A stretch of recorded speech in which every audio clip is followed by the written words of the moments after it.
Vamos lá, galera. Continuando aqui a segunda etapa do nosso vídeo. Gente, quando a gente fala das 6 causas de suspensão, o que vocês têm que entender é que tem 2 situações que são valoradas pelo legislador, para que diante dessas 2 situações, o legislador trabalhe com a ideia de dar um recado ao fisco, dar um recado ao credor. Fala assim, amigo, eu sei que tu tem aí teu direito de crédito, você lançou, você cobrou, mas eu estou diante de um desses 2 fatos pendentes aqui. Então segura a onda e temporariamente espera um pouco. Eu vou provocar a temporária suspensão do seu direito de cobrar o crédito. Eu não vou matar teu crédito, não vou extinguir, mas temporariamente eu vou provocar uma suspensão. Vai ficar afetado com uma suspensão temporária o direito da fazenda de cobrar, de executar. E quais são essas 2 situações? Em uma delas, meus amigos, a gente vai falar da ideia de viabilizar uma melhor oportunidade para o adimplemento. A ideia de usar o tempo como um grande aliado do credor e do devedor, para que com o uso do tempo se propicie ao devedor uma oportunidade de pagar usando o tempo para lhe favorecer. Como assim? É que às vezes você deve, sabe que deve, não nega, não tem contraditório, mas não tem como pagar, está sem dinheiro. E você vai botar na balança até que ponto vale a pena para o fisco executar o devedor. O custo-benefício disso. Às vezes é melhor dizer para o devedor, amigo, confessa a dívida, formaliza uma confissão de dívida, que eu lhe dou um novo prazo. Eu admito sua mora, uma mora concedida, uma moratória. Eu lhe dou uma nova data para você vir adimplir. Às vezes é melhor receber daqui a um ano, corrigido, com juros, do que não receber e ter que executar. E gastar dinheiro com execução, onerar a máquina pública, onerar o judiciário, executar e não ter a certeza que vai arrecadar.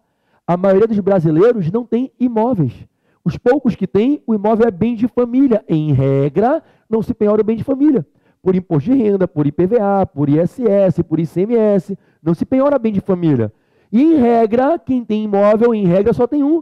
Então, bens imóveis que são de fácil, achado, eles não são penhoráveis em regra, que são bens de família. E a maioria dos devedores não tem imóveis.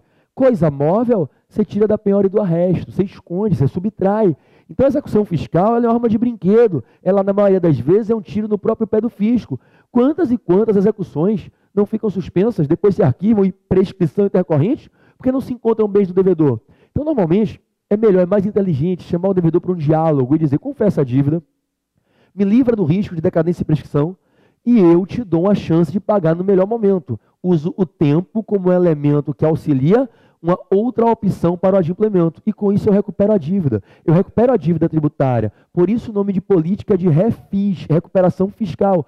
Usar o refis é usar o tempo para viabilizar uma alternativa de adimplemento. Para quem quer pagar, reconhece que deve, mas não tem dinheiro. E eu tenho 2 instrumentos, a moratória e o parcelamento. Parcelamento nada mais é do que uma espécie especial de moratória.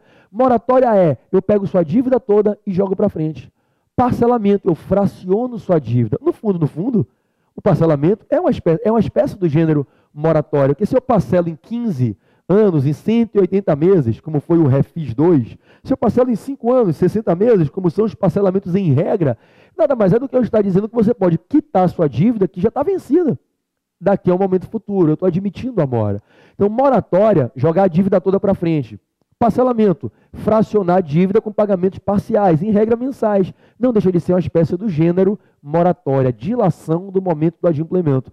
Parcelamento e moratória são as 2 ferramentas que suspendem a exigibilidade do crédito dentro dessa ideia de refis, recuperação fiscal, com o uso do tempo para propiciar uma alternativa de adimplemento. O princípio da economicidade, custo-benefício, é que conduz o raciocínio. É mais vantagem parcelar e receber em 3 anos, em 5 anos, do que executar. A execução não transita em julgado rápido e não ter a certeza que vai receber com a execução. Ainda gastar dinheiro, não era a máquina pública e a procuradoria. É melhor dar o parcelamento. Às vezes, a vantagem sai muito maior.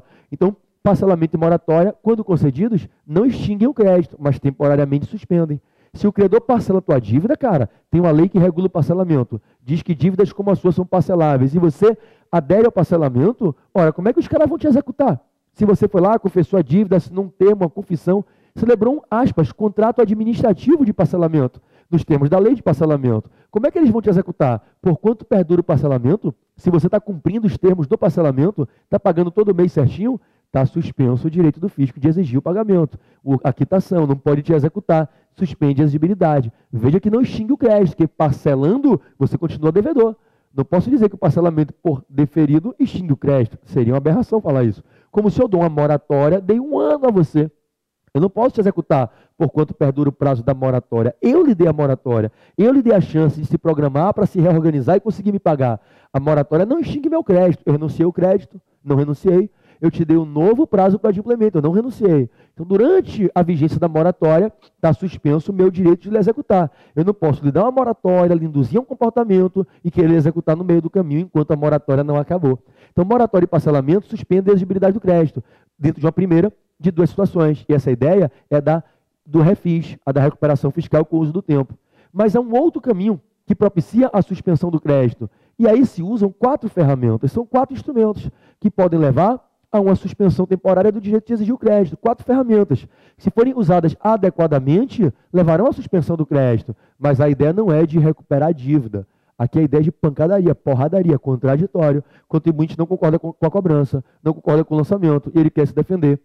Mais do que querer se defender, ele quer ser protegido enquanto se defende. Ele quer ter uma tutela no contraditório que ele está exercendo. Ele quer ser acautelado com o direito de não ser executado enquanto se defende. Então, se você discorda de um lançamento, você pode debater com a Fazenda administrativa ou judicialmente. O recurso administrativo, gente, se simplesmente interposto, ele suspende a exigibilidade do crédito. O recurso administrativo em matéria tributária, impugnativo de lançamento, de auto de infração em matéria tributária, ele tem efeito suspensivo. Quebra-se a regra geral, que os recursos administrativos só têm efeito devolutivo. Regra da Lei Geral do Processo Administrativo Federal, a Lei 9784. E os recursos administrativos em matéria tributária, se interpostos no prazo, com tempestividade, suspendem a exigibilidade do crédito. Há uma questão prejudicial, vai ter que analisar o mérito da alegação do recorrente, do impugnante. Então, não extingue o crédito, o lançamento foi feito, ele tem presunção de validade. É um ato vinculado, um ato de cobrança, é um ato válido, mas eu impugnei. E aí você não pode me executar, fica suspensa. Não extingue o crédito, mas está suspensa.